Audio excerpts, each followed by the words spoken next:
نحمده ونصلي على رسوله الكريم أما بعد فأعوذ بالله من الشيطان الرجيم بسم الله الرحمن الرحيم ربي زدني علما ربي زدني علما ربي زدني علما رب اشرح لي صدري ويسر لي أمري واحلل عقدة من لساني يفقهوا قولي اللهم فقهني في الدين اللهم فقهني في الدين اللهم انفعنا بما علمتنا وعلمنا ما ينفعنا وزدنا علما اللهم إني أسألك علما نافعا ورزقا طيبا وعملا متقبلا اللهم إني أعوذ بك من علم لا ينفع ومن قلب لا يخشع ومن نفس لا تشبع ومن دعوة لا يستجاب لها ہدایت کی دعا کر لیتے ہیں۔ اللہم احدث قلبی وسدد لسانی واسلل سخیمۃ قلبی۔ اللہ تعالیٰ کے لیے نیتیں خاص کر لیتے ہیں۔ اللہم اجعل عملی کلہ صالحا واجعلہ لوجہک خالصا ولا تجعل لأحد فیہ شیئا۔ تو کل ہم نے سورۃ الاعراف کی پارہ نمبر 9 تھی، ہم کر رہے ہیں سورۃ الاعراف کی۔ ہم نے آیا نمبر 179 پہ ختم کر لیا تھا ویکینڈ کی وجہ سے، تو آج انشاءاللہ ہم 180 سے سٹارٹ کرتے ہیں۔ تو سورۃ الاعراف جز 9 انشاءاللہ۔ بسم اللہ الرحمن الرحیم۔ وَلِلَّهِ الْأَسْمَاءُ الْحُسْنَى فَادْعُوهُ بِهَا وَذَرُوا الَّذِينَ يُلْحِدُونَ فِي أَسْمَائِهِ سَيَجْزُونَ مَا كَانُوا يَعْمَلُونَ۔ اور اللہ کے سب نام اچھے ہی اچھے ہیں، تو اس کو انہی ناموں سے پکارو، اور جو لوگ اس کے ناموں میں کجی اختیار کرتے ہیں ان کو چھوڑ دو، وہ جو کچھ کر رہے ہیں عنقریب اس کی سزا پائیں گے۔ تو اس میں اللہ تعالیٰ نے اپنے ناموں کو اچھا کہا ہے۔ پہلے بھی کہیں ذکر ہوا تھا وسیلے کا، آئی تھنک سورہ بقرہ میں، کہ وسیلہ جو ہے انسان کو بنانا چاہیے اپنی دعا کے لیے، اور وسیلے کے لیے انسان کو کوششیں کرنی چاہیے۔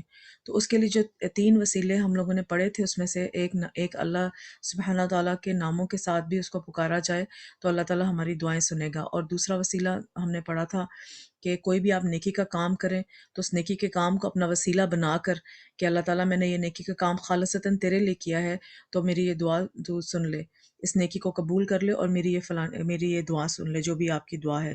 کیونکہ یہ حضرت ابراہیم علیہ السلام کی سنت ہے، جب انہوں نے خانہ کعبہ بنایا تھا تو وہ دعائیں بھی ساتھ کرتے جا رہے تھے۔ تو نیکی کے کام کے ساتھ ہمیشہ دعائیں کیا کریں۔ اور تھرڈ وسیلہ ہم نے کیا تھا صالحین کی جو ہے وہ مجلس میں بیٹھنا، کہ ان کے ساتھ تعلقات اپنے رکھنا، اچھے لوگوں کے ساتھ، دیندار لوگوں کے ساتھ اپنے تعلقات رکھنا، تاکہ ان کے وسیلے سے ہم اللہ تعالیٰ سے دعائیں کر سکیں۔ اللہ تعالیٰ تیرے اس نیک بندے کے وسیلے، اور ہمیشہ زندہ لوگوں کا وسیلہ بنایا جاتا ہے، فوت شدہ لوگوں سے وسیلہ نہیں بنایا جاتا۔ تو اس میں اللہ تعالیٰ کے نام کی تو ہم لوگ اہمیت دیکھ لیتے ہیں۔ اللہ تعالیٰ نے اپنے ناموں کو اچھا نام کہا ہے، کیونکہ سننے میں اچھے لگتے ہیں، دلوں کو بھی اچھے لگتے ہیں، بولنے میں بھی اچھے لگتے ہیں، معنی میں بھی بہت اچھے ہیں، اس کا فائدہ بھی بہت اچھا ہے۔ اس کے ساتھ اس کو پکارو، مانگی جانے والی چیز کی مناسبت سے اس کو پکارنا چاہیے۔ یعنی کہ اگر ہم اللہ تعالیٰ کی رحمت کی امید رکھ رہے ہیں تو ہم کہیں یا رحم الرحمین، ہم پہ رحم فرما۔ اگر ہم لوگ اللہ تعالیٰ سے درگزر کا مطالبہ کر رہے ہیں تو ہم کہیں اللہم انک عفو کریم تحب العفو فاعف عنی انک انت الغفور الرحیم۔ تو اللہ کے اس نام کا ذکر کر کے وہ چیز مانگی جائے جو آپ کی ضرورت ہے۔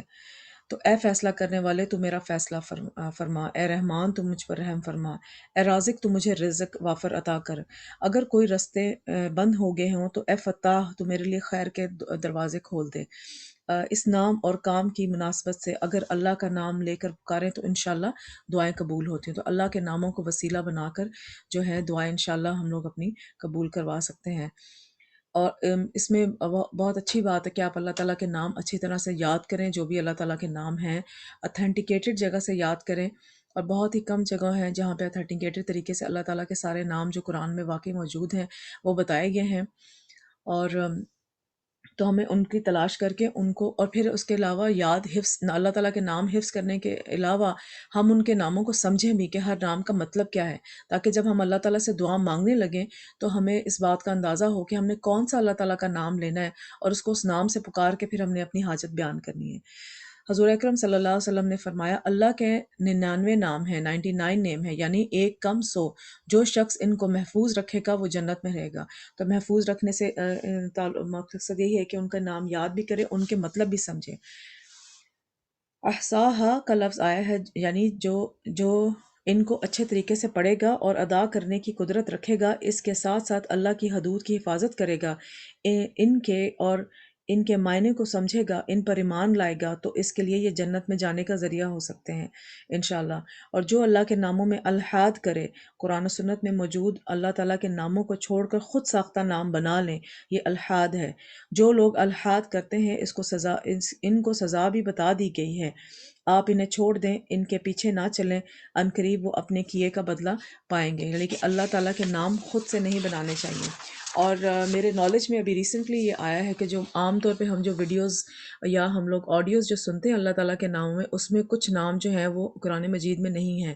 تو پھر اس کے بعد میں نے پھر اتھینٹیکیٹڈ نام جو ہیں اللہ تعالیٰ کے ڈاکٹر فرش ہاشمی کی ویب سائٹ سے پھر مجھے پتہ لگے، پھر میں نے وہ جو ہے وہ ڈاؤن لوڈ کر کے وہ اپنے پاس محفوظ کیے، ورنہ جو ہمارے پاس تصویریں بنی ہوتی ہیں اس میں کافی نام جو ہیں وہ قرآن مجید میں موجود نہیں ہیں، تو ہمیں ان سے بچنا چاہیے، اور اس الحاد سے بھی ہمیں بچنا چاہیے۔ ٹھیک ہے نا؟ 181۔ اور ہماری مخلوقات میں سے وہ لوگ بھی ہیں جو حق کا راستہ بتاتے ہیں اور اسی کے مطابق انصاف کرتے ہیں۔ تو ہم نے اللہ تعالیٰ کے نام کے بھی جو بھی نام ہے اللہ تعالیٰ کے قرآن مجید میں موجود ہیں، یا تو آپ خود سرچ کر لیں، قرآن پورا پڑھیں، اور اس کے ساتھ ساتھ اللہ تعالیٰ کے نام جہاں جہاں آتے جاتے ہیں اس کو ساتھ، جیسے قرآن اب رمضان میں تو ہم پڑھیں گے، تو جہاں جہاں پہ اللہ تعالیٰ کے نام آتے جاتے ہیں ان کی ایک ڈائری بنا لیں، اور ڈائری پہ سائڈ پہ لکھتے جائیں، اور انہی نام کو یاد کریں، اور اللہ تعالیٰ اور بچوں کو بھی یاد کرائیں اور ان کے مطلب بھی سمجھنے کی کوشش کریں۔ ورنہ ہم جو ہے اتھینٹیکیٹڈ طریقے سے صحیح ریسرچ کر کے اللہ تعالیٰ کے ناموں کو یاد کریں اور ان سے ہی اللہ تعالیٰ سے مدد مانگیں۔ 183۔ اور میں ان کو مہلت، ایک منٹ، اور جن لوگوں نے ہماری آیتوں کو جھٹلایا ان کو ہم بتدریج اس طرح پکڑیں گے کہ ان کو معلوم ہی نہیں ہے ہوگا۔ 183۔ اور میں ان کو مہلت دیے جاتا ہوں، میری تدبیر بڑی مضبوط ہے۔ یعنی کہ اللہ تعالیٰ، اب اسی کو اگر ہم اللہ تعالیٰ کے ناموں کی بات کر لیں تو آگے دیکھیں کنٹینیو اللہ تعالیٰ نے کیا ہوا ہے کہ اپنا پوری ریسرچ کر کے جو ہے اللہ تعالیٰ کے نام جو ہیں وہ ہم لوگ اپنے لیے محفوظ کریں اور ان کو حفظ کریں۔ اور اگر ہم نے اب ہمیں چونکہ معلوم ہے کہ ہم نے اس طرح سے کرنے ہیں جس طرح کہ اللہ تعالیٰ کے نام اس قرآن میں دیے ہوئے ہیں، تو جب تک تو ہم سے ہو گیا ایک گناہ، مگر اس کے بعد ہم اس کو جو ہے ٹھیک کرنے کی کوشش کریں اور اللہ سے توبہ بھی کریں، انشاءاللہ اللہ تعالیٰ ضرور معاف کریں۔ مگر اگر سٹل ہم نے ویسے ہی کیا تو جو ہے پکڑ ہو جائے گی اس پہ۔ 184۔ کیا انہوں نے غور نہیں کیا کہ ان کے رفیق یعنی پیغمبر کو کسی طرح کا بھی جنون نہیں، وہ تو صاف صاف خبر کرنے والا ہے۔ اس میں جو ہے وہ حضور صلی اللہ علیہ وسلم کے اوکے 181، سوری، اس میں حضور صلی اللہ علیہ وسلم کو جو ہے اکثر لوگ، جب حضور صلی اللہ علیہ وسلم نے اللہ تعالیٰ کا پیغام لے کر آئے تو اکثر لوگ جو ہیں ان کو نعوذ باللہ مجنون کہنا شروع ہو گئے تھے، تو اللہ تعالیٰ اس پہ جو ہے اس کی ممانعت کر رہے ہیں۔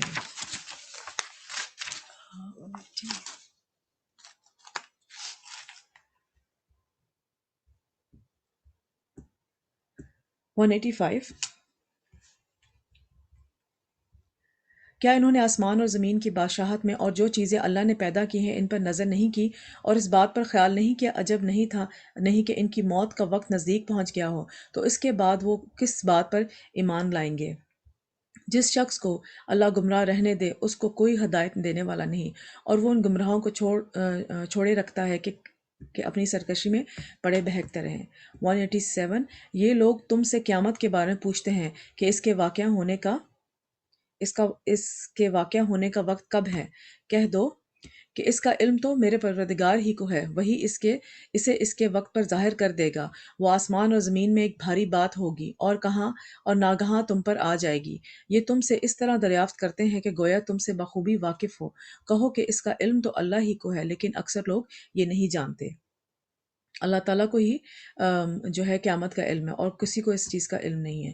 ہاں ہمارے پاس نشانیاں ہیں اور وہ بھی اللہ تعالیٰ نے اس لیے دی ہوئی ہیں کہ ہم لوگ ان نشانیوں کو دیکھ کے اپنی جو ہے راہ راست پہ رہیں۔ 188۔ کہہ دو کہ میں اپنے فائدے اور نقصان کا کچھ بھی اختیار نہیں رکھتا مگر وہ جو اللہ چاہے، اور اگر میں غیب کی باتیں جانتا ہوتا تو بہت سے فائدے جمع کر لیتا اور مجھ کو کوئی تکلیف نہ پہنچتی۔ میں تو مومنوں کو ڈر اور خوشخبری سنانے والا آیا ہوں۔ اگر حضور صلی اللہ علیہ وسلم کو غیب کا علم ہوتا، وہی غیب کا حضور صلی اللہ علیہ وسلم کو علم ہے جو اللہ تعالیٰ نے ان کو بتایا ہے، مگر اس کے علاوہ کچھ بھی اللہ تعالیٰ حضور صلی اللہ علیہ وسلم کو غیب کا علم نہیں ہے۔ تو جب حضور صلی اللہ علیہ وسلم کو اگر غیب کا علم ہوتا تو اپنے اوپر جو تکلیفیں، پریشانیاں، مشکلات تھیں، ان کو حضور صلی اللہ علیہ وسلم نہ دور کر لائے کہ حضور صلی اللہ علیہ وسلم ایک ریزن دے رہے ہیں لاجیکل کہ مجھے غیب کا علم نہیں ہے، کیونکہ نفع نقصان کا اصل مالک کون ہے؟ صرف اللہ سبحانہ و تعالیٰ۔ آپ صلی اللہ علیہ وسلم کے پاس بھی یہ اختیار نہیں تھا، آپ صلی اللہ علیہ وسلم سے بھی وہی نفع انسانوں کو پہنچا جو اللہ نے ان کو دیا، لیکن الٹیمیٹ نفع نقصان کا مالک صرف اللہ تعالیٰ ہے۔ بندوں کو بھی بندوں سے جو نفع پہنچتا ہے ان کا بھی اللہ اذن دے تو پہنچتا ہے۔ اگر اس قرآن کو ہمیں پڑھنے سے نفع تبھی پہنچے گا جب ہم اپنے لیے ہدایت کی دعا کریں گے، اور تبھی اس ہدایت کی دعا کے ساتھ، اور ہم لوگ جب یہ قرآن پڑھنے کی کوشش کریں گے تو انشاءاللہ اللہ تعالیٰ ہمیں اس بات کا اجر ضرور دیں گے، اور ہدایت کا راستہ بھی ہمارے لیے کھول دیں گے، اور پھر اس قرآن کو ہمارے دلوں میں اتارتے جائیں گے۔ 189، وہ اللہ ہی تو ہے جس نے تم کو ایک شخص سے پیدا کیا اور اس سے اس کا جوڑا بنایا تاکہ اس سے راحت حاصل کرے، سو جب وہ اس کے پاس جاتا ہے تو اسے ہلکا سا حمل رہ جاتا ہے اور اس کے ساتھ چلتی پھرتی ہے۔ پھر جب وہ بوجھ محسوس کرتی ہے یعنی بچہ پیٹ میں بڑا ہوتا ہے تو دونوں میاں بیوی اپنے پروردگار اللہ سے التجا کرتے ہیں کہ اگر تو ہمیں صالح اور سالم بچہ دے گا تو ہم تیرے شکر گزار ہوں گے۔ ایک عورت کا زندگی میں اہم ترین رول اللہ تعالیٰ نے بتایا ہوا ہے کہ شوہر کے لیے باعث سکون ہوتی ہے۔ یہ اس کی بہت بڑی عبادت ہے کہ عورت جو ہے اپنے شوہر کے لیے باعث سکون ہوتی ہے۔ اچھا ہے میری ریویژن بھی ہوگی تاکہ شوہر باہر کے بڑے بڑے کام کر سکے۔ باہر کی دنیا کے چیلنجز بہت بڑے ہوتے ہیں، اس لیے کہ گھر کے اندر سکون چاہیے ہوتا ہے، لیکن ہم اپنے ہی کاموں کو بہت بڑا سمجھتے ہیں اور شوہر کے بیچاروں کی سکون کو پس پش ڈال دیتے ہیں۔ اس کا مطلب یہ نہیں ہے کہ بیوی کو سکون نہیں چاہیے، اس کی طلب نہیں ہونی چاہیے، یہ تو دو طرفہ ہی ہوتا ہے، لیکن گھر کو پرسکون کرنے میں بیوی کا اہم رول مرد سے زیادہ ہے۔ مرد تو مہمان کی طرح سارا دن کام کر کے آتا ہے، رات گزار کر پھر صبح کام پر چل پڑتا ہے۔ نو ڈاؤٹ کہ وہ لوگ جو باہر کام کر رہے ہوتے ہیں وہ بھی ایک بہت اسی طرح کا کام ہوتا ہے جو عورتیں گھر بیٹھی کر رہی ہوتی ہیں، یا شاید اس سے بھی زیادہ۔ اس لیے گھر کی ذمہ داری اور سکون کو برقرار رکھنا عورت کی ذمہ داری ہے، تو اسے اسی طرف متوجہ اللہ تعالیٰ کروا رہے ہیں۔ اور اس میں جب میں بتاتی چلوں کہ اس میں عورت کا ہی زیادہ تر حصہ جو ہے بچوں کی تربیت پہ آ جاتا ہے۔ پہلے کے زمانے میں اسکولس وغیرہ تو نہیں ہوتے تھے، مدرسہ وغیرہ ہوتے تھے، اور ان سے پہلے بھی جب صحابہ کرام کے زمانے، حضور صلی اللہ علیہ وسلم کے زمانے میں جب مدرسہ اور اسکولس وغیرہ اتنے عام نہیں تھے، تو اس میں جو ہے اللہ تعالیٰ اس میں جو ہے گھر سے تربیت جو ہے بچے کی یا کسی بھی انسان کی، وہ ماں کی گود سے ہی شروع ہوتی تھی۔ تو ہمیں یہ ایک پیرنٹل ٹپ بھی ہے کہ ہمیں بچہ پیدا ہوتے وقت بہت ساری ایسی معلومات حاصل کرنی چاہیے قرآن و سنت کی روشنی میں کہ ہم اپنے بچے کی پرورش کیسے کریں، اور اس کے بارے میں ہر سٹیج کے بارے میں، حتیٰ کہ اس کو کپڑے کیسے پہنانے ہیں، کس طرح کے کپڑے اس کو پہنانے ہیں، کپڑے پہناتے ہوئے کس چیز کا خیال رکھنا ہے، اور اس طرح کی بہت ساری باتیں۔ تو یہ چیزیں جو ہیں ماں ہی سیکھتی ہے، اور یا پھر بعد میں اپنے ہسبینڈ کو سکھاتی ہے، مگر بیسیکلی یہ شروعات تو ماں ہی کرتی ہے نا اچھی چیزیں ساری۔ تو یہ اسی وجہ سے عورت کا جو ہے وہ یہ ذمہ داری اللہ تعالیٰ نے سمجھائی ہوئی ہے عورت کو۔ آیا نمبر 190، پھر جب وہ ان کے صحیح سالم بچہ دیتا ہے تو اس بچے میں جو وہ ان کو دیتا ہے اس کا شریک مقرر کرتے ہیں، سو جو شرک وہ کرتے ہیں اللہ کا رتبہ اس سے بلند ہے۔ کہ جب ایک مشکل آئی انسان کے اوپر تب تو اللہ کے آگے شکر گزار بندے بن جاتے ہیں، مگر جب اللہ تعالیٰ دے دیتا ہے تب شکر گزاری ساری بھول جاتی ہے۔ آیا نمبر 190 میں، کیا وہ ایسوں کو شریک بناتے ہیں جو کچھ بھی پیدا نہیں کر سکتے اور خود پیدا کیے جاتے ہیں؟ اگر انسان کو ہی شریک ٹھہراتے ہیں تو انسان تو خود پیدا کیا جاتا ہے، تو وہ اللہ کے برابر کیسے ہو سکتا ہے؟ بنانے والا اور بننے والا ایک تھوڑی ہو سکتے ہیں۔ یعنی کہ جب بچہ پیدا ہوتا ہے تو ہم اس کے پیچھے اتنا بھاگنا شروع کر دیتے ہیں کہ اپنی دین کو بھول جاتے ہیں، اللہ تعالیٰ کی شکر گزاری بھول جاتے ہیں، نمازیں آگے پیچھے کر دیتے ہیں اپنی بچوں کے پیچھے۔ ایون نمازوں کو آگے پیچھے کرنے کی جو ہے نا، وہاں پہ ہم لوگ اپنی کوشش کریں کہ نمازوں کو سٹل، اگر بچے ہیں بھی چھوٹے ہیں تو نمازوں کو ہم وقت پہ ادا کریں، اس طرح کی ٹائمنگ، یا تو بچوں کی اس طرح کی ٹائمنگ بنا دیں کہ وہ اس ٹائم پہ ان کا پیٹ بھرا ہو یا وہ سوئے ہوں. اور فار ایگزامپل اگر نماز کا ٹائم آ گیا اور بچہ رو رہا ہے تو آپ کوشش کریں کہ بچے کو سامنے آپ لٹا کے، کاٹ میں لٹا کے سائڈ پہ، اگر بچہ آپ کو دیکھ کے تسلی میں رہتا ہے تو آپ سامنے لٹا کے تو اس کو نماز پڑھ لیں. اور سجدے میں جاتے وقت، اٹھتے بیٹھتے آپ ذرا بچے کے کاٹ جو ہے اس کو ہلا دیں تاکہ بچے کو سہارا ہو کہ میں جو ہوں. اگر اسٹل وہ بچہ وہاں پہ نہیں بیٹھ رہا تو آپ اس کو گود میں اٹھا کے نماز پڑھ لیں. ٹھیک ہے نا؟ تو کوئی مشکل نہیں ہے، اللہ تعالیٰ تو سب کچھ جانتا ہے اور ہمارے سارے چھوٹے موٹے گناہ انشاءاللہ اللہ تعالیٰ معاف کرے گا. مگر نماز کو جو ہے وہ وقت کی پابندی بہت ضروری ہے. آیہ نمبر 192، اور نہ ان کی مدد کی طاقت رکھتے ہیں اور نہ اپنی ہی مدد کر سکتے ہیں. کہ یعنی جن ہستیوں کو بھی، جن چیزوں کو بھی، جن لکڑیوں یا پتھروں کے بنائے ہوئے بتوں کو بھی لوگ حاجت روا، مشکل کشا سمجھتے ہیں، تو یہ دراصل اپنے آپ کو ہی دھوکہ دے رہے ہیں. کوئی کسی کی مدد نہیں کر سکتا، غائبانہ طور پر بھی وہ بھی اللہ ہی کرتا ہے، اللہ ہی ساری مدد کرتا ہے. 193. اب دیکھیں نا 180 سے آگے اللہ تعالیٰ کی ساری صفات شروع ہو گئی، پھر سارا شرک کا ذکر ہو گیا ہے، اور پھر اللہ تعالیٰ نے بتا دیا عورت کے لیے خاص طور پہ گھر کی ذمہ داری میں سب سے زیادہ جو خلل پیدا ہوتا ہے اللہ تعالیٰ کی عبادت کرنے میں، وہ بچوں کی ذمہ داری ہے اور گھر کی ذمہ داری ہے. تو ان کو سائڈ پہ رکھ کے ہم نے کیسے اللہ تعالیٰ کی عبادت کو اولین ترجیح دینی ہے، وہ اللہ تعالیٰ نے یہاں پر ہمیں سارا ریمائنڈر دے رہے ہیں. تو سیکھنے کی باتیں ہمیں بتا رہے ہیں. 193، اور اگر ہم تم ان کو سیدھے راستے کی طرف، اور اگر تم ان کو سیدھے راستے کی طرف بلاؤ تو تمہارے کہنا نہ مانیں گے. تمہارے لیے برابر ہے کہ تم ان کو بلاؤ یا چپ ہو رہو.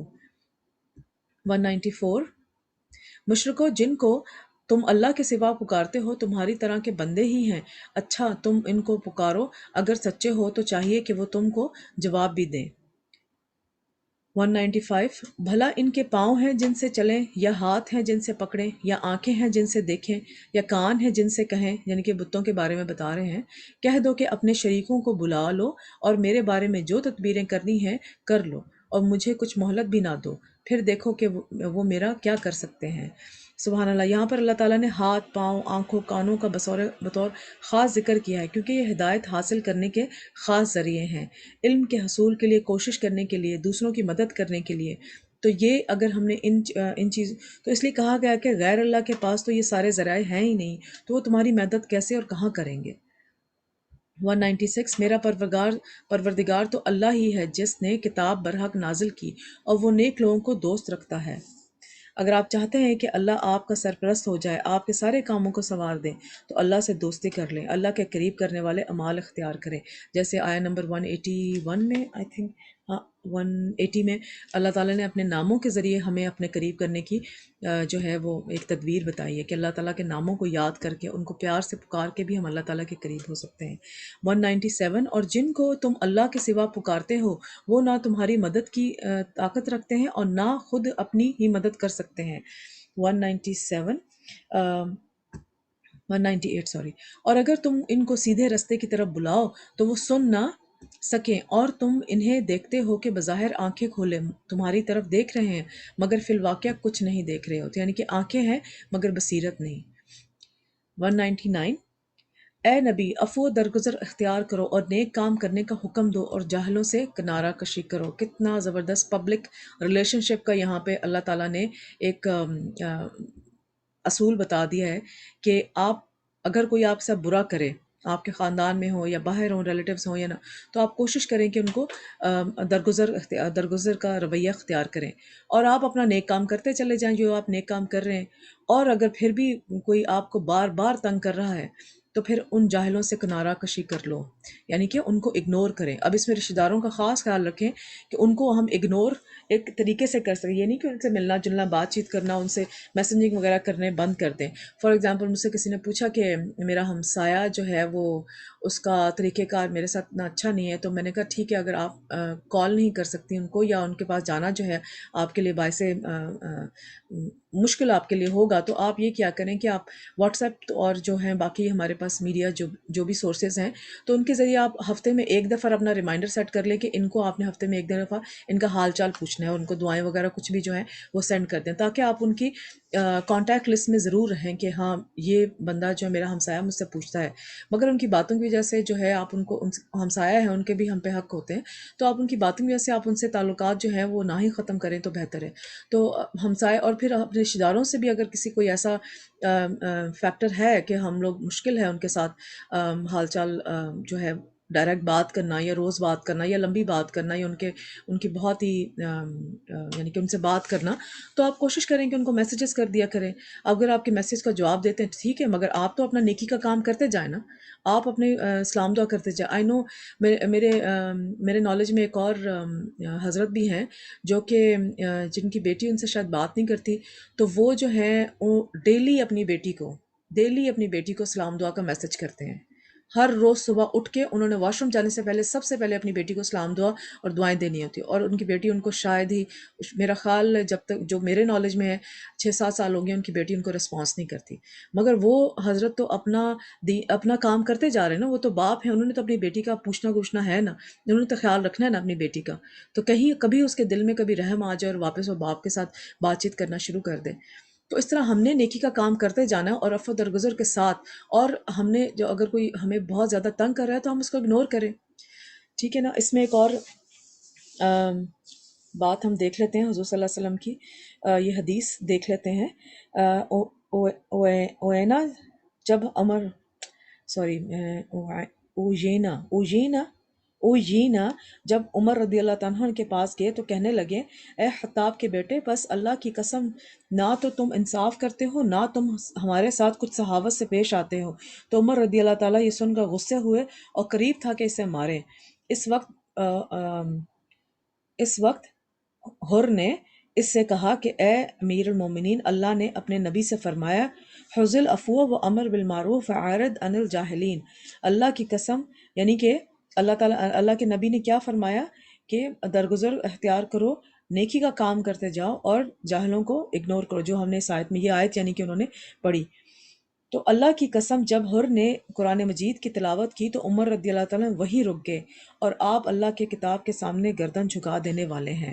سبحان اللہ۔ حضرت عمر رضی اللہ تعالیٰ تو وہ شخص ہیں کہ ماشاءاللہ ان کی پرسنالٹی بہت اسٹرانگ تھی ماشاءاللہ، تو مگر ان کے سامنے جب اللہ کا نام لیا جاتا اور جو ہے وہ اپنی گال جو ہے زمین پہ رکھ دیتے تھے۔ مجھے حدیث صحیح سے یاد نہیں ہے، مگر وہ اتنی زیادہ عاجزی میں آ جاتے تھے کہ اپنی گال جو تھے وہ زمین پہ رکھ دیتے تھے، اپنی اسٹرانگ پرسنالٹی ہونے کے باوجود بھی۔ تو ہم اپنا محاسبہ کر لیں اس لحاظ سے۔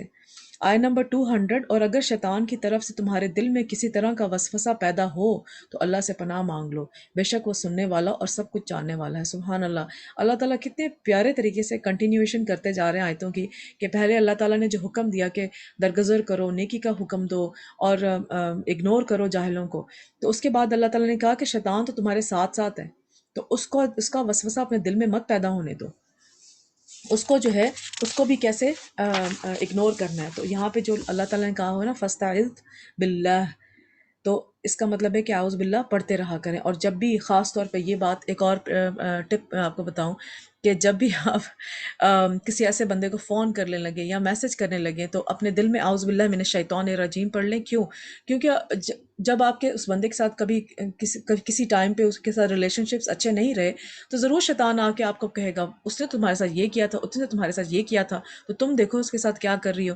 یا اگر آپ نے اس کو میسج کر بھی دیا تو شیطان آپ کے دل میں غرور پیدا کر دے گا کہ اچھا تم تو ماشاءاللہ اس کے ساتھ ابھی نیکی کرتی جا رہی ہو، تمہیں تو اجر مل جائے گا اور میں تو اللہ تعالیٰ کی گڈ بکس میں آ جاؤں گی۔ تو نیکی اینڈ ایسے لوگوں کے ساتھ نیکی کرنے سے پہلے اعوذ باللہ پڑھیں، تاکہ ہم وہ جو نیکی کرنے جا رہے ہیں اس میں خلل پیدا نہ ہو، اور نیکی کرنے کے بعد دوبارہ اعوذ باللہ پڑھ لیں تاکہ جو ہم نے نیکی کر لی اب وہ ضائع نہ ہو اور اس کو سنبھال کے رکھیں۔ ٹھیک ہے۔ تو حق کے بارے میں، دین کے بارے میں، نبی صلی اللہ علیہ وسلم کے بارے میں دل میں کوئی بھی وسوسہ پیدا ہو جائے تو شک میں نہ رہو، نافرمانی نہ کرو، غصے میں نہ رہو، اریٹیٹڈ نہ ہو۔ جب یہ چیزیں ظاہر ہوں تو شیطان کے شر سے پناہ مانگو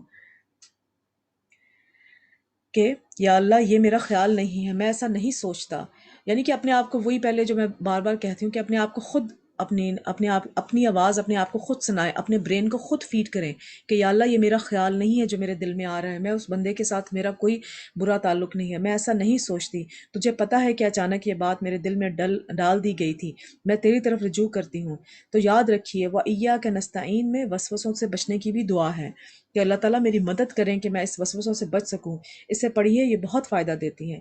بعض لوگ ان وسوسوں کی وجہ سے اپنے آپ سے تنگ آ جاتے ہیں، خود ہی جو ہیں وہ اتنے زیادہ وہمی اور وہ ہو جاتے ہیں کہ میرے ایکسپیرینس میں ایک ایسا واقعہ بھی ہے کہ ریلیشن شپس میں کبھی جو ہے ایسا بندہ اگر سامنے آ گیا تو اس دوسرا بندہ جو کہ اس کے ساتھ اس کے تعلقات اچھے نہیں تھے تو اس کو لٹرلی پینک اٹیکس ہونا شروع ہو جاتے تھے، کہ وہ پینک اٹیکس کی وجہ سے اس کو سلیپنگ میڈیسنز یا ایمرجنسی تک جانا پڑتا تھا اس بندے کو دیکھ کر۔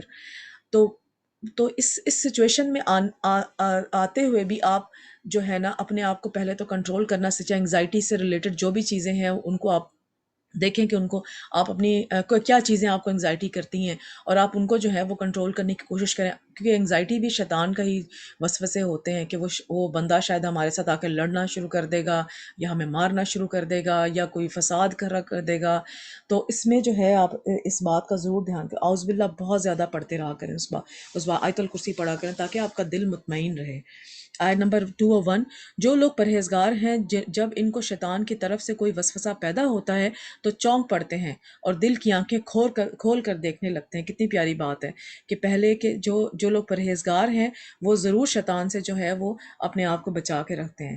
تو ایمان والے وسوسوں کو بھانپ جاتے ہیں، یعنی کہ جب آپ کا وہ انگزائٹی اٹیک ہونا شروع ہو تو اس وقت آپ کو پتہ لگ جائے یہ ٹریگر ہو رہا ہے کہ میرا جو ہے نا یہ انگزائٹی اٹیک شروع ہونے والا ہے وٹ ایور، تو فوراً جو ہے اللہ کا کلام پڑھنا شروع کر دیں، اعوذ باللہ، بسم اللہ، آیت الکرسی، جو بھی آپ کے مائنڈ میں ہے، اور اللہ تعالیٰ ایاک نستعین، ایاک نعبد و ایاک نستعین بہت زیادہ پڑھنا شروع کر دیں کہ اللہ تعالیٰ تو میری مدد کر، تو ہی مجھے جو ہے اس مسئلے سے نکالنے والا ہے۔ یہ صرف آپ کے دماغ کی سوچ ہوتی ہے، ہو سکتا ہے وہ اگلا بیچارہ بالکل ٹھیک ہو گیا ہو، اس کے پہلے کوئی بات تھی اس میں یا کوئی برائی تھی اس میں ٹھیک ہو گئی ہو اور آپ خام خواہ میں گھبرائے جا رہے ہیں۔ ایم سوری، میں ایک ہی طرف وہ اس کا پوائنٹ ہے، اس کا تو ماشاءاللہ بہت وسیع معنی ہے، مگر میں ایک پوائنٹ سے آپ کو سمجھانے کی کوشش کر رہی ہوں کہ اس طرح سے ہم ان باتوں کا اپنے اوپر امپلائی کر سکتے ہیں، اور تو بہت سارے ہماری زندگی معاملات ہیں جس میں ہم یہ ساری آیتیں اپنے اوپر اپلائی کر سکتے ہیں۔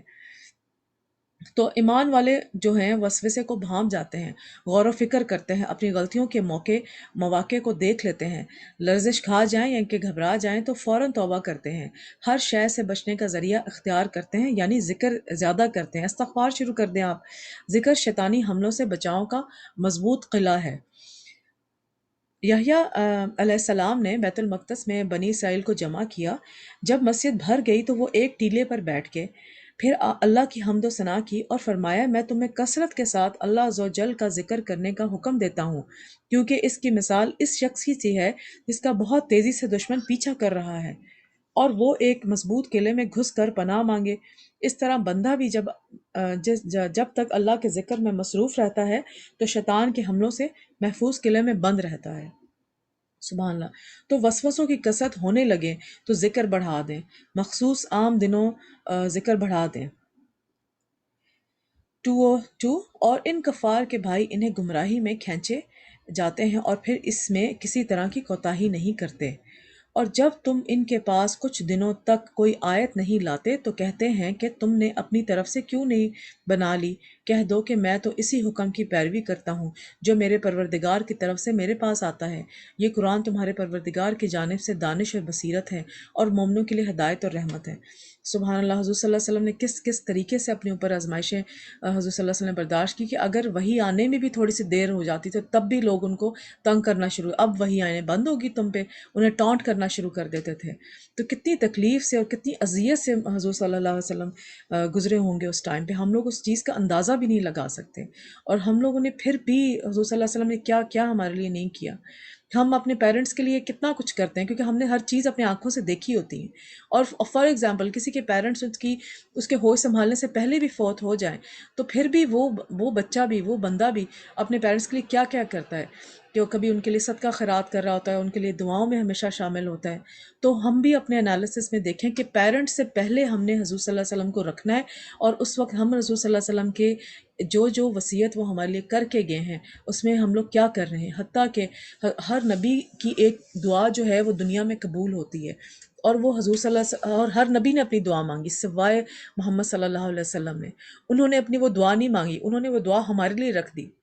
اور جب حضور صلی اللہ علیہ وسلم کو حسن اور حسین کی شہادت کے بارے میں پتہ لگا تھا کہ وہ اتنی تکلیف سے شہید ہوں گے، تو ٹھیک ہے، حضور صلی اللہ علیہ وسلم تو اس وقت موجود نہیں ہوں گے جب حضرت حسن حسین شہید ہوں گے، مگر اللہ تعالیٰ نے ان کو پہلے سے بتا دیا تھا کہ یہ ہونے والا ہے تمہارے پیارے نواسوں کے ساتھ، جن کے لیے تم سجدے سے پوری جماعت، یعنی کہ پوری اگر حضور صلی اللہ علیہ وسلم جماعت کروا رہے ہوتے تھے مسجد میں، تو اگر وہ حسن حسین آ کے ان کے کندھے پہ بیٹھ جاتے اور سجدے میں حضور صلی اللہ علیہ وسلم، تو پوری جماعت جو ہے وہ سجدے میں ہی پڑی رہے جب تک وہ بچہ جو ہے وہ حضور صلی اللہ علیہ وسلم کندھوں سے اتر نہ جاتا۔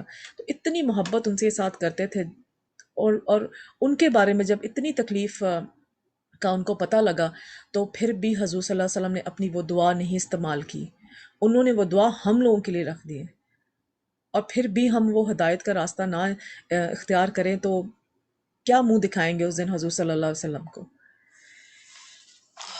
اللہ تعالیٰ ہم سب کو ہدایت دے۔ آیت نمبر 2 اور 4، اور جب قرآن پڑھا جائے تو توجہ سے سنا کرو اور خاموش رہا کرو تاکہ تم پہ رحم کیا جائے۔ تو جو لوگ چاہتے ہیں کہ اللہ کی رحمت آئے تم پر، تو وہ پوری توجہ سے قرآن سنیں۔ وَإِذَا قُرِئَ الْقُرْآنُ فَاسْتَمِعُوا لَهُ فَأَنصِتُوا لَعَلَّكُمْ تُرْحَمُونَ۔ اس کا پہلا درجہ کیا ہے قرآن کو سننے کہ انسان بات چیت چھوڑ دے، فون اٹینڈ کرنا چھوڑ دے، تمام چیزوں سے قطع تعلق ہو جائے۔ صرف اتنا ہی کافی نہیں، اپنے ذہن کو بھٹکنے سے بچائے، خود بھی خاموش رہے اور پوری توجہ سے دل و جان کے حاضر کر کے اللہ کے کلام کو سمجھنے کی فکر کرے۔ تو قرآن سنتے وقت کان لگا جو ہے وہ، تو اس میں دو باتیں ہمیں بتائی گئی ہیں، تو اس میں جو ہے وہ اپنی پوری اٹینشن دیں اور خاموش ہو جائیں۔ تو قرآن سنتے وقت ہمیں کیا کان لگا دینے چاہیے، شور و گل سے بچنا چاہیے، زور زور سے باتیں نہیں کرنی چاہیے۔ ابن العثیمین کہتے ہیں کہ جب کسی انسان کے پاس قرآن پڑھا جا رہا ہو تو اس کے لیے جائز نہیں کہ وہ غافل اور بے خبر ہو یا کسی اور سے گفتگو کر رہا ہو، بلکہ اسے چاہیے کہ کان لگا کر اور چپ ہو کر سنے تاکہ اسے اللہ کی رحمت حاصل ہو۔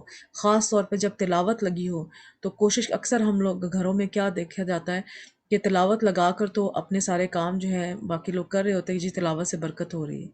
ٹھیک ہے، تلاوت سے برکت ہوگی، مگر آپ قرآن کے ساتھ کیا کر رہے ہیں؟ یا تو تلاوت لگائیں ہی نہ، اگر تلاوت لگانی ہے تو اس کو سنیں۔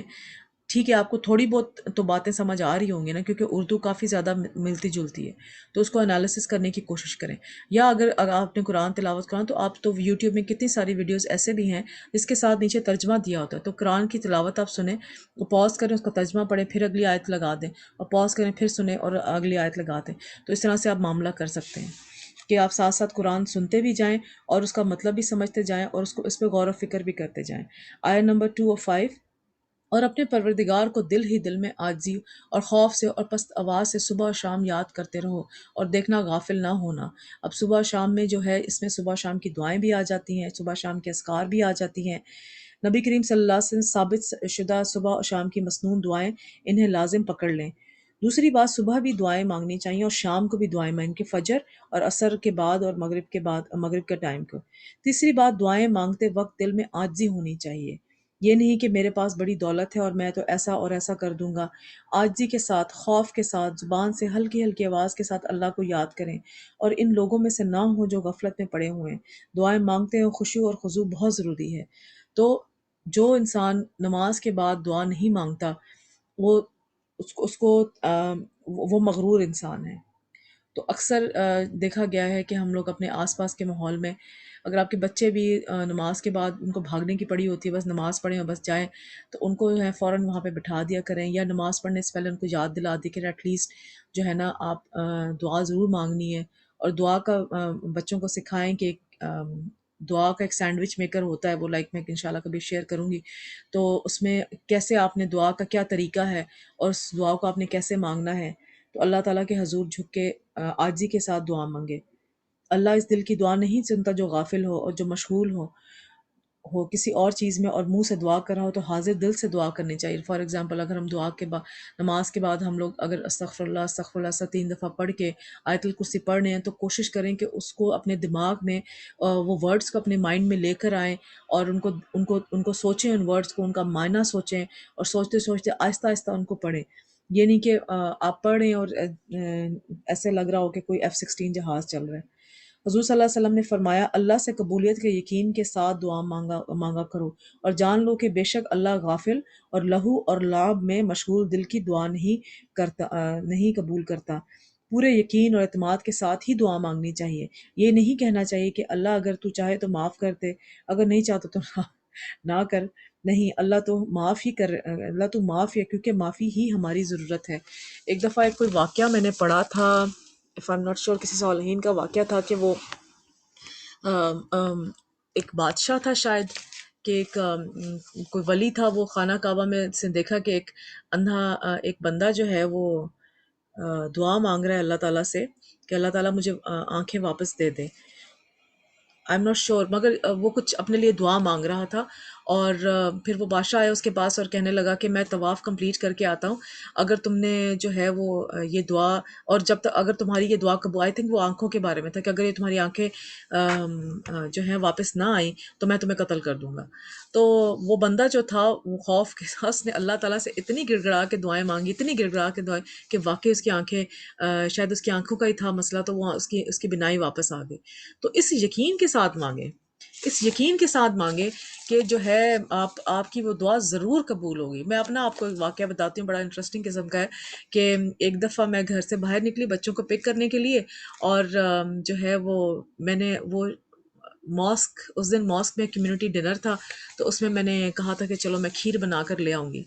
تو آپ یقین جانیں کہ میں جو تھی وہ کھیر بنائی، ابھی آدھی جو لاسٹ میں ہوتا ہے تھوڑا سا ہلا کے تو اس کا پانی سکھانا ہوتا ہے، تو وہ بس سٹیپ رہ گیا تھا، تو میں اپنی طرف سے چولہا بند کر آئی اور بچوں کو لینے چلی گئی، اور پھر جب میں لے کے واپس آ رہی تھی تو میرے ہسبینڈ کا فون آیا کہ مجھے بھی ہاسپٹل سے پک کر لینا، تو میں نے ان کو ہاسپٹل سے پک کیا، اور تقریباً لائک 1 ڈیڑھ گھنٹہ ہو گیا نا، اور مجھے اتنا شک پڑا تھا کہ میں نے شاید چولہا بند نہیں کیا، اور نہ میں راستے میں اللہ تعالیٰ سے دعائیں مانگتے بچوں کے پلیز دعا مانگو، اگر آگ لگ گئی اس سے تو جو بہت بڑا نقصان ہوگا، کھیر تو گئی، جو آگ اگر خدا نہ خواستہ لگ گئی اس سے تو اللہ تعالیٰ بس تو بچا لے، کھیر کو بھی بچا لے اور گھر کو بھی بچا لے۔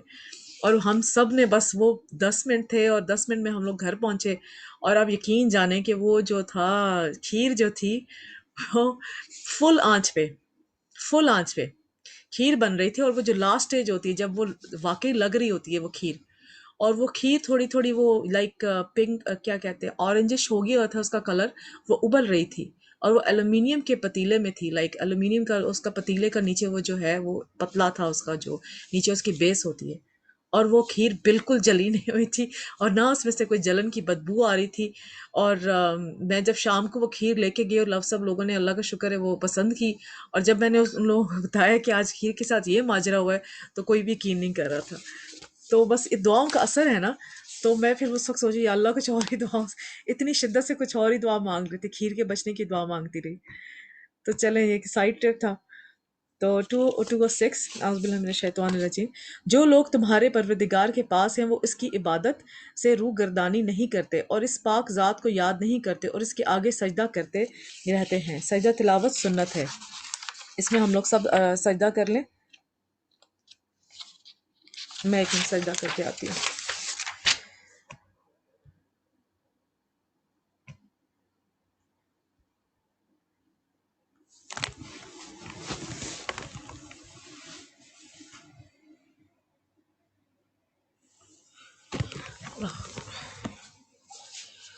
سجدہ تلاوت سنت ہے، صبح شام کے اذکار۔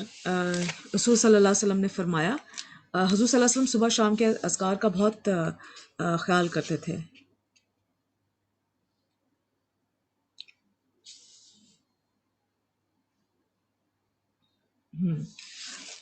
میرا خیال ہے یہ پچھلی سلائیڈ تھی، تو اس سے اللہ سے قبولیت کے یقین کے ساتھ دعا مانگا کرو اور جان لو کہ بے شک اللہ غافل اور لہو اور لعب باتوں میں مشغول دل کی دعا قبول نہیں کرتا۔ پورے یقین اور اعتماد کے ساتھ ہی دعا مانگنی چاہیے، یہ نہیں کہنا چاہیے کہ اگر اللہ چاہے تو معاف کر کے، چاہے تو نہ کرے، نہیں، اللہ تو معاف ہی کرنے والا ہے، معافی ہی ہماری اللہ تعالیٰ ہمیں معاف ضرورت ہے۔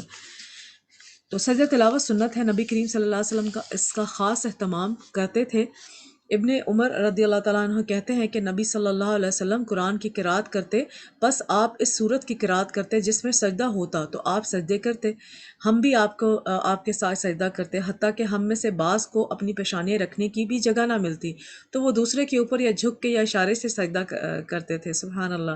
اگر آپ کسی ایسی مجلس سے بیٹھی ہو جہاں پہ بیٹھنے کی بھی جگہ نہ ہو، لوگ یعنی کہ ایک ایک جگہ پہ دو دو لوگ بیٹھے ہوں، یعنی کہ مجلس پوری بھری ہو، تو اس میں بھی اللہ تعالیٰ نے کتنا خوبصورت طریقہ بتا دی کہ سجدہ تلاوت کے لیے یہ نہیں کہ سارے اٹھ کے چلے جائیں اور جگہ ڈھونڈتے پھرے ہوں، اس میں تو پھر وہ مجلس کا سارا وہ بات ہی ختم ہو جائے گی۔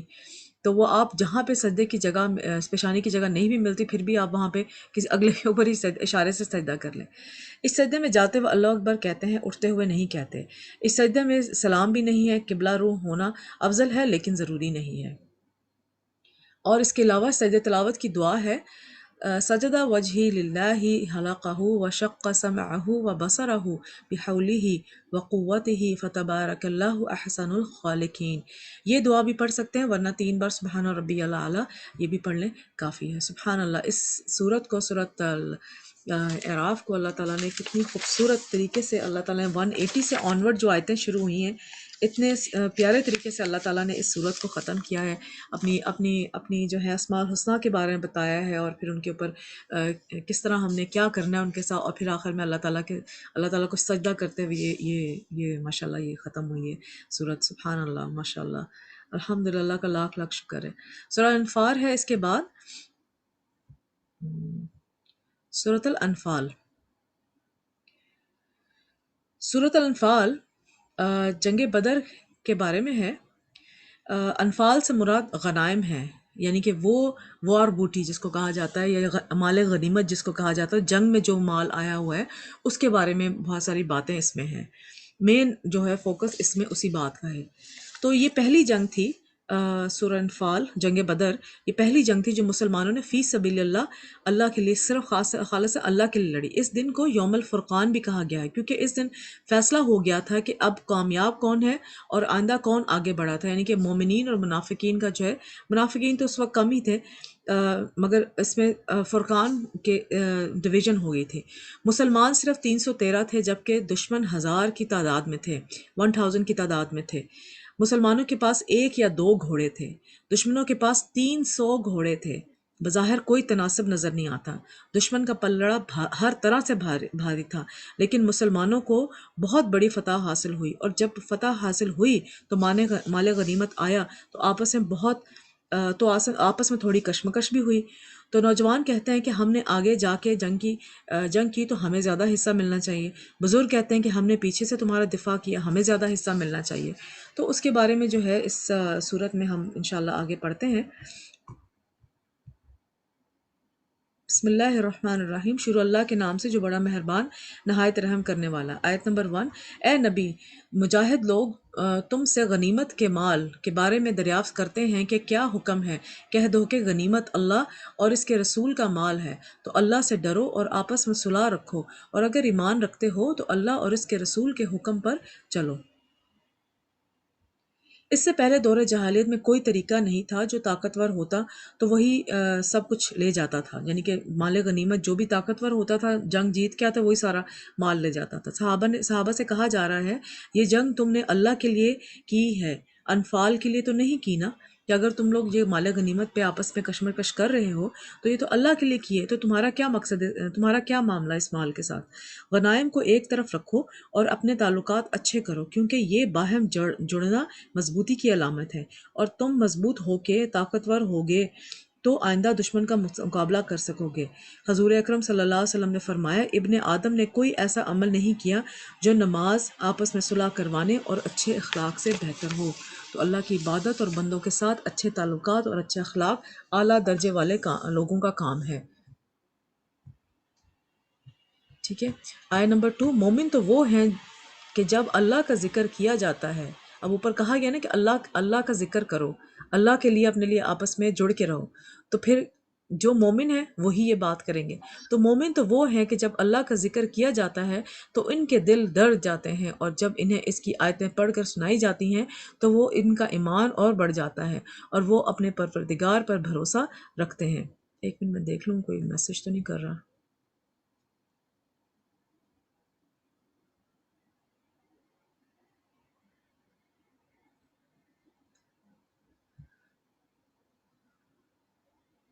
سوری.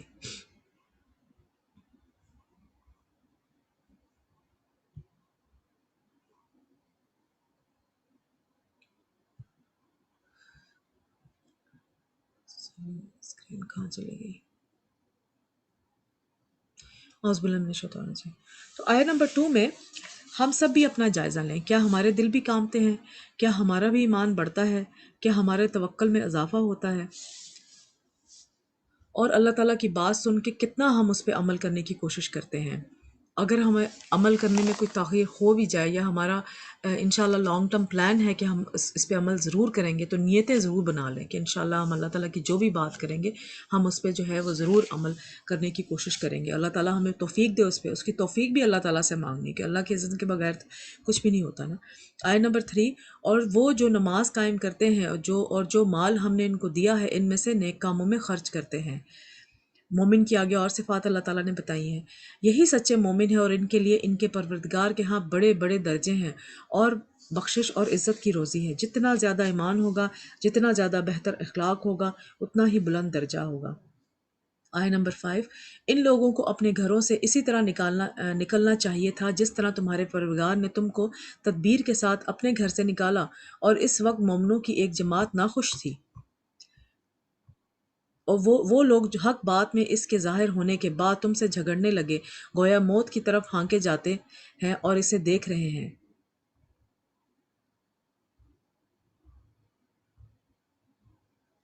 تو اس میں جنگ بدر کا واقعہ ہے جو منافقین جن پہ بھاری تھا اس جنگ بدر پہ جانا. اور نہیں سوری،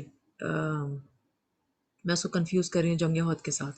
اس میں جنگ بدر کی بات اللہ تعالیٰ کر رہے ہیں. وہ لوگ حق بات میں اس کے ظاہر ہونے کے بعد تم سے جھگڑنے لگے، گویا موت کی طرف ہانکے جاتے ہیں اور اسے دیکھ رہے ہیں. اس وقت کو یاد کرو جب اللہ تم سے وعدے کرتا تھا کہ ابو سفیان اور ابو جہل کے 2 گروہوں میں سے ایک گروہ تمہارے لیے مغلوب ہو جائے گا، اور تم چاہتے تھے کہ جو قافلہ بے شان اور شوکت یعنی بے ہتھیار ہے وہ تمہارے ہاتھ آ جائے، اور اللہ چاہتا تھا کہ اپنے فرمان سے حق کو قائم رکھے اور کافروں کی جڑ کاٹ دے. اب اس میں تھوڑا سا میں آپ کو بتاتی چلوں کہ جنگ بدر جو تھی وہ مسلمان جان بوجھ کے آگے لڑنے کے لیے نہیں جا رہے تھے. اور جب بچوں کو بھی بتائیں تو اس میں یہ بتائیں کہ جب بھی آپ کے گھر پہ کوئی اٹیک کرے گا تو آپ اس کے مقابلے میں یہ تو نہیں کہیں گے نا کہ اب میں اس کو ماروں گی نہیں، یا جو ہے میں اپنا دفاع نہیں کروں گی، کیونکہ اللہ تعالیٰ نے منع کیا ہوا ہے کسی کو قتل کرنے کے لیے. مگر چونکہ آپ اپنے دفاع کے لیے کسی کو اگر آپ جو ہے اپنے دفاع کے لیے آگے کو آپ کچھ بھی کر سکتے ہیں کہ آپ کا دفاع ہو جائے، آپ کا گھر بچ جائے، آپ کے بچے بچ جائیں، آپ کا مال جو ہے وہ بچ جائے، آپ کو کوئی کسی قسم کا نقصان نہ پہنچے. تو جب اگر وہ کوئی فار ایگزامپل آیا ہے آپ کو نقصان دیے بغیر آپ کے گھر کا سارا سامان چوری کر کے لے گیا ہے، تو کیا وہ بندہ آپ کے گڈ بکس میں ہوگا؟ کبھی بھی وہ آپ کے گڈ بکس میں نہیں ہوگا. اور آپ پوری کوشش کریں گے کہ وہ سامان آپ کو کس طرح واپس آ جائے. اگر آپ کو خود بھی جو ہے وہ جا کر اس بندے کے ساتھ تھوڑا بہت جھگڑ کر بھی آپ کو اس کو سامان لے کے آنا پڑا آپ کا، تو آپ ضرور لے کر آئیں گے وہ سامان، کیونکہ وہ آپ کا حق ہے وہ چیزیں آپ کی. اسی طرح جب مسلمان جو ہیں اس بات کو اس سیناریو کو مائنڈ میں رکھیں کہ آپ پولیس پہ جا کے رپورٹ لکھواتے ہیں اور اس سامان کو کسی طرح بھی آپ حاصل کرنے کی کوشش کرتے ہیں، اور پولیس جو ہے اس بندے کو تلاش کرتی ہے، اور خدا نخواستہ اگر وہ بندہ انکاؤنٹر ہوتا ہے تو اس میں وہ بندہ مارا بھی جا سکتا ہے. مگر آپ صرف ایف آئی آر اس لیے لکھواتے ہیں کہ آپ کو جو قیمتی سامان آپ کا چلا گیا ہے تو وہ واپس آ جائے. خدا نخواستہ کوئی آپ کا بچہ ہی اغوا کر کے لے گیا تو اس میں بھی آپ پورا اپنا دفاع کی کوشش کرتے ہیں. تو اس سینیریو کو مائنڈ میں رکھیں، اور بچوں کو بھی جب سمجھانے لگے جنگ بدر کے بارے میں تو اس سینیریو کو مائنڈ میں رکھ کے یہ بات ان کو سمجھا کے پھر آگے جنگ بدر کی بات کیا کریں. تو اس میں ہوا یہ کہ جب مسلمان جو ہے مکہ سے نکلے ہجرت کر کے مدینہ آئے تو پیچھے جتنا بھی ان کا مال تھا اپنے گھر جو تھے وہ ویسے ہی چھوڑ آئے تھے، جتنا بھی مال تھا اپنی بس وہ جانے بچا کے نکلے، کیونکہ قتل کے ارادے جو ہو گئے تھے، مشرکین مکہ جو تھے وہ قتل کے ارادوں سے سارے مسلمانوں کو، حضرت صلی اللہ علیہ وسلم کو نعوذ باللہ قتل کرنا چاہتے تھے، تو وہ ظاہری بات ہے اپنا سارا سامان تو لاد کے لا نہیں سکتے تھے، تو رات کے اندھیروں میں جس طرح بھی اپنی جانیں بچا کر تو وہاں سے نکل گئے اور ہجرت کر کے مدینہ چلے گئے۔ اب جو مشرکین مکہ وہاں پہ رہ گئے تھے انہوں نے کیا کیا کہ اب تو یہ لوگ بھاگ گئے ہیں، تو ان کے پیچھے جو جتنے بھی سامان پڑا ہوا نا، انہوں نے ان کا سارا سامان جو تھا، تجارت کا سامان، ان کے گھروں کا سامان، ان کے ڈیلی یوز کا سامان، وہ سارا انہوں نے لے کے جا کے ٹریول کر کے تو وہ شام کے علاقے میں جا کے انہوں نے بیچ ڈالا۔ اب جب وہ بیچ کے واپس آ رہے تھے تو ظاہری بات ہے وہاں پہ انہوں نے اپنے لیے بھی کچھ چیزیں خریدی، کوئی غلہ خریدا، کچھ سامان خریدے۔ اب اصلاً وہ مال کس کا تھا؟ اصلاً وہ مال ان مہاجر لوگوں کا تھا جو کہ یہ لوگ ناحق طریقے سے مکہ سے انہوں نے لیا، ان کی اجازت کے بغیر لے کے جا کے وہاں پر انہوں نے بیچ کے، اب جب ان کو حضور صلی اللہ علیہ وسلم کو ملی یہ خبر کہ یہ لوگ واپس آ رہے ہیں اور مکہ جانے کے راستے میں ہیں، تو بیچ میں مدینہ کے تھرو ہوتے ہوئے، مدینہ کے تھرو تو نہیں، جب جائیں گے تو یہ لوگ مدینہ کے پاس سے گزر کے جائیں گے۔ اگر آپ نقشہ دیکھیں تو شام سے مکہ سے آتے ہوئے تو مدینہ جو ہے تھوڑا لیفٹ یا رائٹ سائڈ پہ آتا ہے، تو اس میں جو ہے اللہ تعالیٰ نے پھر حکم کیا کہ آپ جاؤ اور جنگ کرو، اور اللہ تعالیٰ کے لیے ہی خاص طور پہ جنگ کرنا، اور ان مشرکین مکہ کو ظاہری بات ہے ان کو سبق سکھاؤ۔ تو وہ پھر اس معاملے میں جو ہے یہ جنگ جو ہے آئی۔ تو اس میں اور بات ہم دیکھ لیتے ہیں کہ اس میں ابو سفیان اور ابو جہل کا گروہ تھا۔ تو ابو جہل اور ابو سفیان جو تھے اس قافلے کو لیڈ کر رہے تھے۔ تو جو اس میں دوسرا گروہ ابو سفیان کی قیادت میں مال تجارت لے کر آ رہا تھا اور اسے مدینہ کے قریب سے گزرنا تھا، تو مسلمان چاہتے تھے کہ اس کو لوٹ لیں، یعنی کہ لوٹنے کا مطلب یہ تھا کہ اپنا سامان ہی لے لیں۔ اور دوسری طرف سے دوسرا گروہ جو مکہ سے آ رہا تھا لڑنے کے لیے، ایک گروہ جو تھا وہ دو گروہ آ رہے تھے، ایک آ رہا تھا شام سے وہ جو مال لے کے، اور ایک گروہ جب ان کو پتہ لگا کہ مسلمان جو ہے وہ مال لوٹنے کے لیے آ رہے ہیں، تو دوسرا گروہ ابو جہل کا وہاں سے مکہ سے لڑنے کے لیے آ رہا تھا۔ تو اس میں آگے ہم پڑھتے ہیں، تاکہ سچ کو سچ اور جھوٹ کو جھوٹ کر دے، گو مشرک ناخوش ہی ہوں۔ تو اس میں جو ہے آگے پھر اللہ تعالیٰ نے جو ہے مسلمانوں کو یہاں پہ، چونکہ جب مدینہ میں آئے تو ایک اسٹرینتھ مسلمانوں کے پاس آ گئی، تو وہاں پہ پھر مسلمان آگے ہو کے بہت اچھے واضح طریقے سے اپنے سچ کو سچ اور جھوٹ کو جھوٹ ثابت کر سکتے تھے۔ آیت نمبر 9، جب تم لوگ اپنے پروردگار سے فریاد کرتے تھے تو اس نے تمہاری دعا قبول کر لی، اور فرمایا کہ تسلی رکھو، ہم ہزار فرشتوں سے جو ایک دوسرے کے پیچھے آتے جائیں گے تمہاری مدد کریں گے۔ تو اللہ تعالیٰ نے ان کو سکینت نازل کی تھی، خاص کر کے نبی صلی اللہ علیہ وسلم رات بھر دعائیں کرتے رہے، خوب آہذاری کی، حالانکہ آپ صلی اللہ علیہ وسلم اللہ کے رسول تھے، آپ سے اللہ کی مدد کا وعدہ تھا، اس کے باوجود آپ کی عاجزی دیکھیں اور دعاؤں کی کثرت دیکھیں۔ ہم یہاں پہ دو چار چھوٹے کام کرتے ہیں، قرآن میں پڑھ لیا کہ صدقے کے یہ درجات ہیں اور یہ درجات ہیں، اور اپنے رشتہ داروں کے ساتھ یہ سلوک کرنے کا یہ ہے، تو ہم لوگ بالکل ریلیکس ہو کے بیٹھ جاتے ہیں کہ ہاں بس ٹھیک ہے، ہم نے اتنی نیکیاں کرنی ہیں، کافی ہیں اتنی آگے لے کے جانے کے لیے۔ نہیں، ان نیکیوں کو محفوظ بھی کرنا اور اللہ تعالیٰ سے پھر دعا بھی کرنی، اللہ تعالیٰ ہمیں اور توفیق دے، لوگوں کے دل ہم سے صاف کر دے۔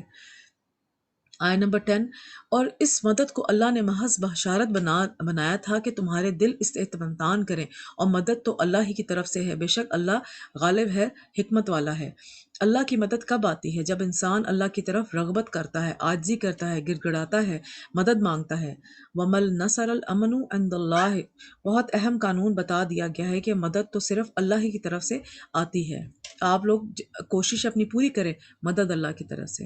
آیت نمبر 11، جب اس نے تمہاری تسکین کے لیے اپنی طرف سے تمہیں نیند کی چادر اڑا دی اور تم پر آسمان سے پانی برسا دیا تاکہ تم کو اس سے نہلا کر پاک کر دے اور شیطانی نجاست کو تم سے دور کر دے، اور اس لیے بھی کہ تمہارے دلوں کو مضبوط کر دے اور اس سے تمہارے پاؤں جمے رہیں۔ سبحان اللہ، اتنا خوبصورت یہ بات اللہ تعالیٰ نے یہاں کی ہوئی ہے کہ دیکھیں اللہ تعالیٰ نے جب حضور صلی اللہ علیہ وسلم نے دعا مانگی جنگ بدر سے ایک دن پہلے رات کو، تو اللہ تعالیٰ نے کیا کیا؟ ان کو ٹرانکولیٹی دے دی، ان کو جیسے سلیپنگ میڈیسن کوئی کھاتا ہے اور اس کو ایک نیند آنی شروع ہو جاتی ہے، وہ سونا بھی نہیں چاہ رہا ہوتا، تو اس طرح کی اللہ تعالیٰ نے ان کے اوپر وہ انگزائٹی اٹیک جو تھا ان کو جو ہو رہا تھا، ظاہری بات ہے اتنی کم تعداد میں مسلمان تھے، 1/3 مسلمان تھے جو آگے لڑنے کے لیے لوگ آ رہے تھے، وہ 1000 تھے، تو اللہ تعالیٰ نے نمبر ون ان کے ساتھ کیا کیا؟ جب آپ دعا کرتے ہیں تو اللہ تعالیٰ نے نمبر ون ان کے ساتھ کیا کیا؟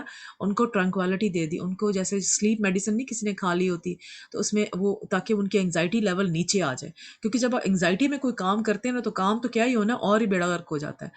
اور تم سے آسمان سے می برسا دی تاکہ تم کو نہلا کر پاک کر دے. اب جب صحرا میں جا کے آپ لڑیں گے تو اس وقت پانی کی کمی بھی وہاں پر ہوگی. تو پانی برسانے کا اللہ کے دو مقصد تھے. ایک یہ کہ جو ہے وہ ایک تو ظاہری بات ہے پانی کی مقدار ہو جائے، بندہ ذرا نہا کے فریش ہو جاتا ہے تو اللہ تعالیٰ نے وہ دے دیا.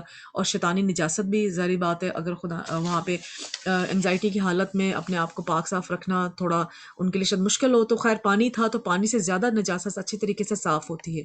اور تمہارے دلوں کو مضبوط کر دے اور اس سے تمہارے پاؤں جمے رکھے.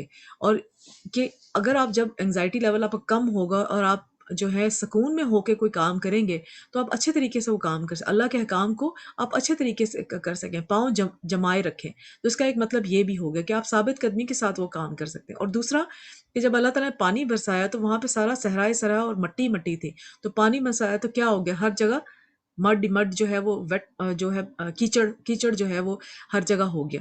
تو کیچڑ میں جب آپ پاؤں رکھتے ہیں تو اس میں ذرا آپ کا پاؤں جو ہے وہ اچھی طرح سے جمع رہتا ہے، رائٹ. تو ان کا وہ پاؤں اس میں رکھ کے فائٹ کرنا اور جنگ کرنا زیادہ ایزی تھا، بجائے کہ وہ اڑتی ہوئی جو مٹی ہے اور اس میں جو ہے پھسل پھسل کے ادھر ادھر جا رہے ہوں. کیونکہ انگزائٹی میں کبھی کبھی آپ جو ہے وہ لڑکھڑانا شروع کر دیں، کچھ لوگوں کو ڈیزینس ہونا شروع ہو جاتی ہے. تو وہ سب کا بندوبست اللہ تعالیٰ نے کر دیا. تو دعاؤں میں دیکھیں کتنی طاقت ہے کہ اللہ تعالیٰ کیا کیا طریقے اس انسان کے لیے کرتا ہے. آگے آیا نمبر 12. جب تمہارے پروردگار فرشتوں کو ارشاد فرماتا تھا کہ میں تمہارے ساتھ ہوں، تم مومنوں کو تسلی دو کہ ثابت قدم رہیں، میں ابھی کافروں کے دلوں میں رعب اور ہیبت ڈالے دیتا ہوں، سو ان کی گردنیں اڑا دو اور ان کی پور توڑ دو. کہ فرشتوں نے آ کے مسلمانوں کے ساتھ، یعنی کہ اس وقت ایسا ہیلوسینیشنز ہونا شروع ہو گئی تھیں کہ مسلمانوں کو اوپر ایک تو انگزائٹی لیول کم ہو گیا تھا، ٹرنکوالٹی تھی، سکون تھا ان کے دلوں میں، اور جو تھا پانی نہا کے وہ اور فریش ہو گئے تھے. اور اس کے بعد جو ہے وہ جب وہ کافروں سے لڑ رہے تھے تو ان کو وہ تین بندے، یعنی کہ ان کو جو ہے نا وہ 1000 نظر نہیں آ رہے تھے، ان کو وہ آدھے نظر آ رہے تھے، یعنی کہ وہ 300 نظر آ رہے تھے. اور مسلمانوں اور کافروں کو کیا آئی ہیلوسینیشن، یعنی کہ ان کو آنکھ کا دھوکہ کیا ہونا شروع ہو گیا تھا کہ وہ لوگ ان مسلمانوں کو ایک کی بجائے 313 کے بجائے 3000 کی تعداد میں دیکھنا شروع ہو گئے تھے. تو ان کو لگ رہا تھا اس سے بہت سارے مسلمان ہیں. اور کیونکہ وہ مسلمان نہیں تھے، وہ فرشتے تھے، اور فرشتے جو تھے وہ آ کے مومنوں کے ساتھ ان کی ہیبت انہوں نے ایک کافروں کے اوپر طاری کر دی تھی، اور اس طرح مسلمانوں کے لیے لڑنا آسان ہو گیا. اور فرشتے بھی آ کے ان کی گردنیں اڑا رہے تھے. تو گردنوں کے اوپر دو ہیں، یعنی ایک تو سر پھوڑو اور گردن کاٹ ڈالو. آیت نمبر 13. یہ سزا اس لیے دی گئی کہ انہوں نے اللہ اور اس کے رسول کی مخالفت کی، اور جو شخص اللہ اور اس کے رسول کی مخالفت کرتا ہے تو اللہ بھی سخت عذاب دینے والا ہے. ایک تو نہ تو صرف انہوں نے مخالفت کی، ان کے قتل کا پلان بنایا، ان کا جو ہے وہ اب اوپر سے آن دا ٹاپ ان سے لڑنے کے لیے آگے، اور جو ہے ان کو اور ہر طرح کی اذیت ان کو دینے کی کوشش، جہاں بھی وہ ہجرت کر کے جاتے تھے وہاں پر جو ہے ان کے لیے جو ہے مشکلات پیدا کرنے کے لیے پہنچ جاتے تھے. تو اب اللہ تعالیٰ ایک ٹائم آ گیا تھا جب اللہ تعالیٰ نے کہا کہ اب ان کافروں کے ساتھ آگے ہو کے لڑو.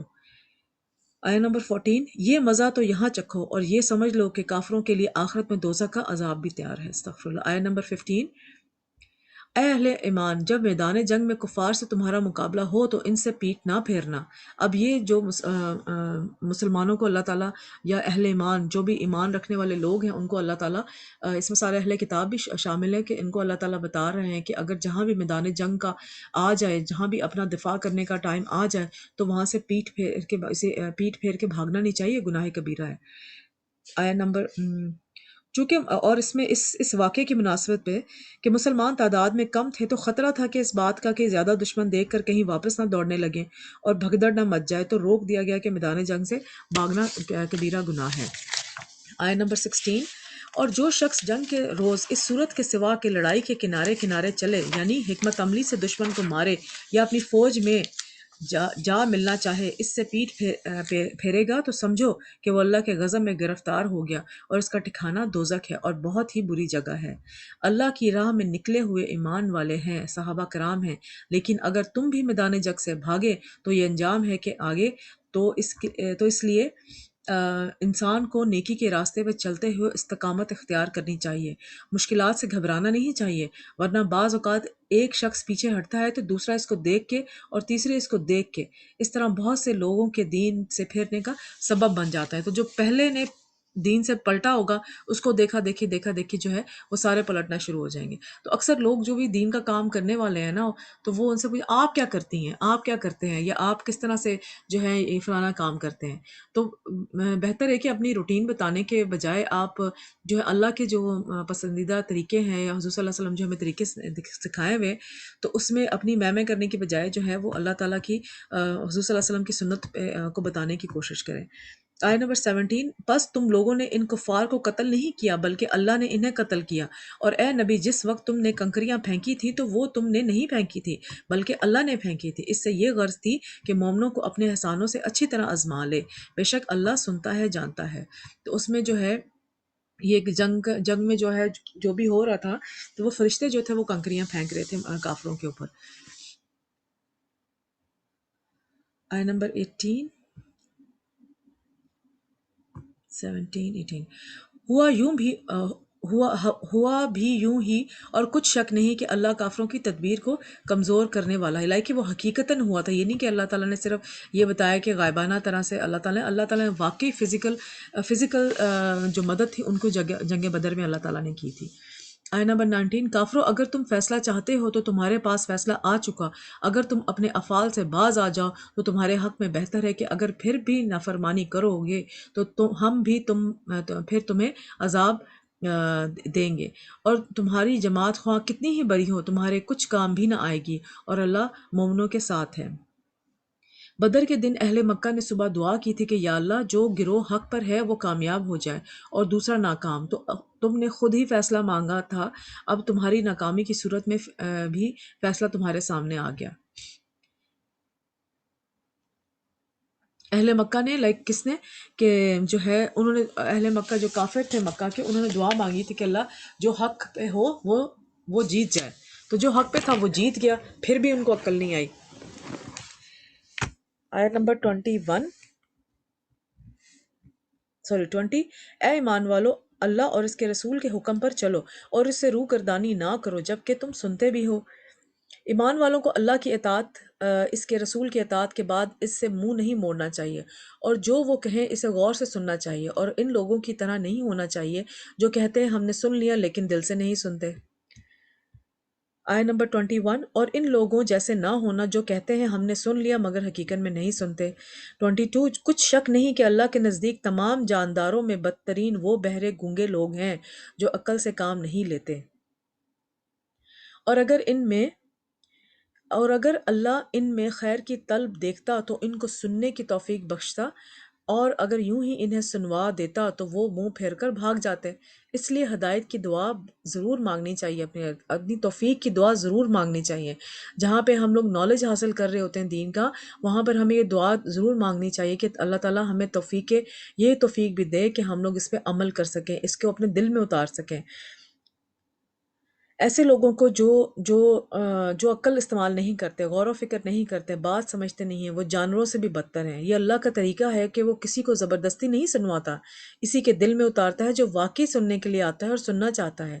اللہ کا کلام سننے کے بعد انسان کا رویہ یا تو اطاعت کا ہوتا ہے یا غفلت کا ہوتا ہے۔ ضروری نہیں کہ ہر شخص اس علم پر عمل بھی کرے، تو اصل میں بھلائی اس کے اندر ہے، جو اللہ کی آیت پہ غور فکر کرے گا اور پھر عمل میں ان کو ڈھال لے گا۔ آیت نمبر 24 میں آگے دیکھتے ہیں، مومنو اللہ اور اس کے رسول کا حکم قبول کرو جبکہ رسول تمہیں ایسے کام کے لیے بلاتے ہیں جو تم کو زندگی جاوداں بخشتا ہے، اور جان رکھو کہ اللہ آدمی اور اس کے دل کے درمیان میں حائل ہوتا ہے، اور یہ بھی کہ تم سب اس کے روبرو جمع کیے جانے والے ہو۔ اللہ تعالیٰ آدمی اور اس کے دل کے درمیان میں حائل ہوتا ہے، یعنی اس کو پتہ چل جاتا ہے جو دل سے وسوسے اٹھتے ہیں۔ آیت نمبر 25، اور اس فتنے سے ڈرو جو خصوصیت کے ساتھ انہی لوگوں پر واقع نہ ہوگا جو تم میں گناہگار ہیں، اور جان رکھو کہ اللہ سخت عذاب دینے والا ہے۔ منکر کو روکنا چاہیے ورنہ فتنہ سب ہی کو اپنی لپٹ میں لے لیتا ہے، صرف ظلم کرنے والے کو ہی نہیں بلکہ جو نہ روکیں ان کو بھی کہیں کہ روکنا چاہیے۔ آیت نمبر 26، اور اس وقت کو یاد کرو جب تم زمین مکہ میں قلیل اور ضعیف سمجھے جاتے تھے اور ڈرتے رہتے تھے کہ لوگ تمہیں اڑا نہ لے جائیں، یعنی ختم نہ کر دیں، تو اس نے تم کو جگہ دی اور اپنی مدد سے تم کو تقویت بخشی اور پاکیزہ چیزیں کھانے کو دیں تاکہ تم اس کا شکر ادا کرو۔ اے ایمان والو، تو اس کا کوئی دین نہیں جس کے اندر امانت کا پاس نہیں۔ سوری، میں اگلے کی پڑھ رہی ہوں۔ اے ایمان والو، نہ تو اللہ اور رسول سے خیانت کرو اور نہ اپنی امانتوں میں خیانت کرو، اور تم ان باتوں کو جانتے ہو۔ اب یہ آیت نمبر 28، اور جان رکھو کہ تمہارا مال اور اولاد بڑی آزمائش ہے، اور یہ کہ اللہ کے پاس نیکیوں کا بڑا ثواب ہے۔ مال اور اولاد اور نعمت بھی ہے اور فتنہ بھی۔ اب نعمت کب ہے؟ نعمت ہے جب انسان انہیں اللہ کی اطاعت میں لگاتا ہے، گاتا ہے نہیں، لگاتا ہے۔ اور کب فتنہ ہے؟ جب یہ اللہ کا شکر ادا کرنا بھلا دیتے ہیں، اپنے میں ہی مشغول رہتے ہیں۔ آیت نمبر 29، مومنو، اگر تم اللہ سے ڈرو گے تو وہ تمہارے لیے حق اور باطل کا فرق ظاہر کر دے گا اور تمہارے گناہ مٹا دے گا اور تمہیں بخش دے گا۔ اللہ بڑے فضل والا ہے۔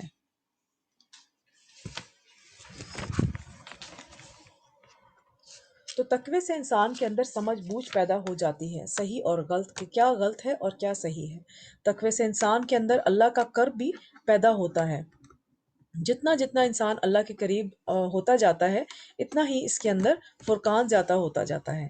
یعنی ایک وقت ہوتا ہے جب انسان کو اپنی کچھ چیزیں غلط ہی نہیں لگتی، پھر اللہ کے کلام کو پڑھ سن کر دل میں اللہ کا خوف پیدا ہوتا ہے، تو انسان اپنی چھوٹی چھوٹی کوتاہیوں کو خود دیکھنے لگتا ہے، اور ان کی آنکھیں کھل جاتی ہیں کہ میرے اندر یہ بھی غلطی ہے اور میرے اندر یہ بھی کوتاہی ہے، اور پھر انسان ان غلطیوں کو اور کوتاہیوں کو اپنے اندر سے نکالنے لگتا ہے، اور جوں جوں گناہ دور ہوتے چلے جاتے ہیں اللہ کا قرب آتا جاتا ہے۔ کتنا ایزی اللہ تعالیٰ نے طریقہ بتا دیا ہے اپنے قریب آنے کا۔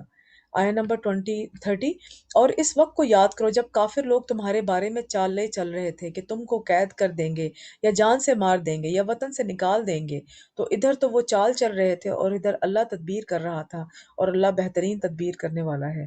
یہ اس وقت کی بات ہو رہی جب اللہ تعالیٰ ان کو بتا رہے ہیں کہ کفار مکہ جب تم لوگوں کا قتل کا اور تم لوگوں کو ملک بدر کرنے کا کہ پلاٹنگ کر رہے تھے، تو اس وقت اللہ تعالیٰ بھی تدبیریں کر رہا تھا کہ تم لوگوں کو اب ہجرت کا حکم دے۔ آیت نمبر 31، اور جب ان کو ہماری آیتیں پڑھ کر سنائی جاتی ہیں تو کہتے ہیں یہ کلام ہم نے سن لیا، اگر ہم چاہیں تو اس طرح کا کلام ہم بھی کہہ دیں، اور یہ ہے ہی کیا صرف اگلے لوگوں کی حکایتیں۔ اور جب انہوں نے کہا کہ اے اللہ، اگر یہ قرآن تیری طرف سے برحق ہے تو ہم پر آسمان سے پتھر برسا یا کوئی اور تکلیف دینے والا عذاب بھیج دے۔ ڈھٹائی دیکھیں کہ جو ہے وہ اللہ تعالیٰ سے خود ہی جو ہے وہ عذاب مانگ رہے ہیں۔ اور اللہ ایسا نہ تھا کہ جب تک اے پیغمبر تم ان میں سے تھے انہیں عذاب دیتا، کہ شکر کریں یہ لوگ کہ ان کو ان کے کہنے پہ عذاب نہیں ملا، کیونکہ حضور صلی اللہ علیہ وسلم کی برکت وجہ سے۔ اور نہ ایسا ہے کہ وہ تو بخشش مانگے اور اللہ انہیں عذاب دے، کہ اگر وہ بعد میں بخشش مانگ بھی لے اور پھر بھی اللہ انہیں عذاب دے، اللہ تو ایسا نہیں کرتا۔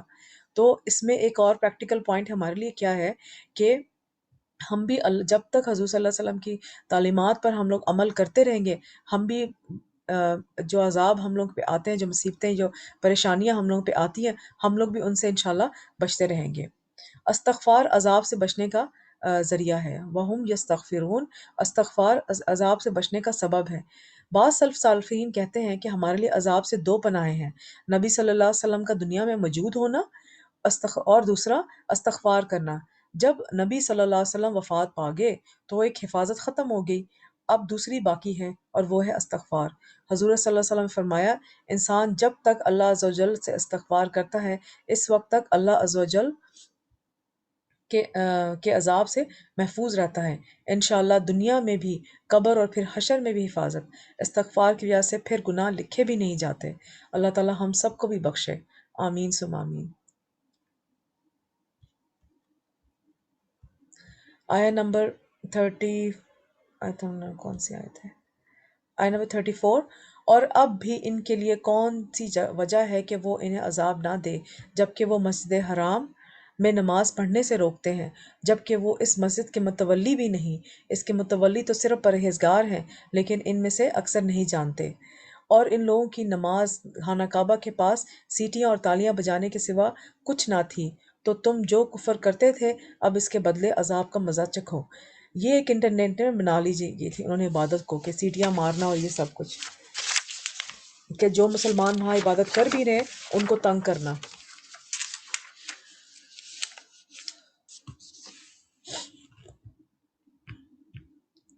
آیا نمبر 36۔ اور جو لوگ کافر ہیں انہیں اپنا مال خرچ کرتے ہیں کہ لوگوں کو اللہ کے راستے سے روکیں، سو ابھی اور خرچ کریں گے، مگر آخر وہ خرچ کرنا ان کے لیے معجب افسوس ہوگا اور وہ مغلوب ہو جائیں گے اور کافر لوگ دوزخ کی طرف ہانکے جائیں گے۔ اب وہ کافروں کا سارا ان کا بتا رہے ہیں، تاکہ اللہ پاک سے ناپاک کو الگ کر دے اور ناپاک کو ایک دوسرے پر رکھ کر ایک ڈھیر بنا دے، پھر اس کو دوزخ میں ڈال دے، یہی لوگ خسارہ پانے والے ہیں۔ تو بس اللہ کو کتنا غصہ ان پہ چڑھ رہا ہے۔ 38۔ اے پیغمبر کفار سے کہہ دو کہ اگر وہ اپنے افعال سے باز آ جائیں تو جو ہو چکا وہ انہیں معاف کر دیا جائے گا، اور اگر پھر وہی حرکات کرنے لگیں گے تو اگلے لوگوں کا جو طریقہ کار جاری ہو چکا ہے وہی ان کے حق میں برتا جائے گا۔ اب جنگ بدر میں حضرت سفیان ابو سفیان جو تھے وہ جنگ بدر میں اپوزٹ سائڈ سے لڑ رہے تھے، مگر جو ہے بعد میں وہ ان کو اللہ تعالیٰ نے ہدایت دی اور وہ صحابہ کرام میں سے ہو گئے۔ اور یہ پھر اگر آپ نے جو مرضی جو بھی گناہ کیا ہوا ہے، اگر توبہ کر کے اس کو سچی توبہ کر کے اس کو دوبارہ نہ کرنے کا آپ وعدہ اللہ تعالیٰ سے کریں تو اللہ تعالیٰ سارے گناہ پچھلے معاف کر دے گا، اور یہی ہماری زندگیوں میں بھی ہم اپنا عمل کر سکتے ہیں۔ اور ان لوگوں سے لڑتے رہو یہاں تک کہ فتنہ یعنی کفر کا فساد باقی نہ رہے اور دین سب ہی کا ہو جائے گا، اور اگر وہ باز آ جائیں گے تو ان کے کاموں کو اللہ تعالیٰ دیکھ رہا ہے۔ نبی کریم صلی اللہ علیہ وسلم جو کفار قریش کے خلاف جنگ کر رہے تھے، اس کا اصل مقصد کیا تھا؟ تاکہ فتنہ ختم ہو جائے اور دین پورے کا پورا اللہ کے لیے ہو جائے۔ آیا 40۔ اور اگر روح گردانی کریں گے تو جان رکھو اللہ تمہارا حمایتی ہے اور وہ خوب حمایتی اور خوب مددگار ہے۔ یعنی مشرکین مکہ سے کہا جا رہا ہے کہ باز آ جاؤ، ورنہ مومنوں کا مولا تو اللہ ہے، وہ ان کی مدد کرے گا اور تمہاری شامت آ جائے گی۔ اللہ تعالیٰ ہمیں ہمیشہ اپنے عذاب سے محفوظ رکھے اور ہمارا مولا رہے، آمین آمین۔ اس میں ہمارا پارہ نمبر 9 ختم ہوتا ہے۔ جزاک اللہ خیرن کثیرہ۔ پارہ نمبر 9 کے ہم لوگ کچھ عملی نکات دیکھ لیتے ہیں۔ اس میں بہت خوبصورت باتیں تھیں، مگر جو باتیں ہم لوگ ایک دو باتیں اپنے لیے لے سکتے ہیں وہ یہ ہے کہ میں قرآن سے زیادہ نزدیک اور مضبوط تعلق بنانے کے لیے روزانہ اس کی تلاوت کروں گی انشاءاللہ، اور تلاوت بھی ویسی کہ میں اس کو سمجھ کے پڑھوں گی، اور اس کو جو ہے وہ میں تلاوت خود بھی کروں گی، اگر سن بھی رہی ہوں تلاوت تو جو ہے اس کو جو ہے اس کو دھیان سے سنوں گی، اس کا مطلب سمجھنے کی کوشش کروں گی۔ پھر دوسروں کو یاد دہانی کراؤں گی کہ قرآن اللہ تعالیٰ کی بہت بڑی نعمت ہے، اس پر ہمیں شکر گزار رہنا چاہیے۔ میں رمضان، سحور، افطار اور تراویح میں سنت کی پیروی کروں گی، جو بھی سنت کے طریقے ہیں اس کی پیروی کروں گی۔ شیطان کے حملوں سے بچنے کے لیے اپنے عمل پر نظر رکھوں گی اور شیطان مردود سے اللہ کی پناہ مانگوں گی۔ روزانہ صبح و شام کی حفاظت کی مسنون دعائیں پڑھوں گی، اور انشاءاللہ بچوں کو بھی پڑھ کے ان پہ بھی دم کرنا ہے، اگر بچے خود پڑھ سکتے ہیں تو ان کو عادت ڈالیں۔ اور اس صورت میں جو بھی آپ کو آیت اچھی لگی ہو، سجدہ تلاوت کی آیت تھی تو وہ اس میں تو نہیں تھی، مگر سنت سے جو ثابت ہے وہ تھی، تو وہ آپ جو ہیں وہ اپنے لیے بنا سکتے ہیں ٹارگٹ کے انشاءاللہ۔ وہ میں یاد کرنے کی کوشش کروں گی، اگر نہیں یاد کی ہوئی، اگر یاد کی ہوئی تو کچھ اور یاد کرنے کی کوشش کریں۔ تو رمضان میں جو ہے اپنا پورا ایک اسکیجول بنا کے تو انشاءاللہ ہم اس پہ عمل کرنے کی کوشش کریں گے۔ تو میں دعا کر لیتی ہوں، اس کے بعد کوئی کوسٹنز ہوں تو لے لیتے ہیں، اور پھر ہم پارا 10 کی طرف چلتے ہیں۔ سبحان اللہ و بحمدہ، سبحانک اللہم و بحمدک، اشہد ان لا الہ الا انت، استغفرک و اتوب الیک۔ ربنا تقبل منا، ربنا لا تزغ قلوبنا بعد اذ ہدیتنا وہب لنا من لدنک رحمہ انک انت الوہاب۔ ربنا تقبل منا۔ السلام علیکم ورحمۃ اللہ وبرکاتہ۔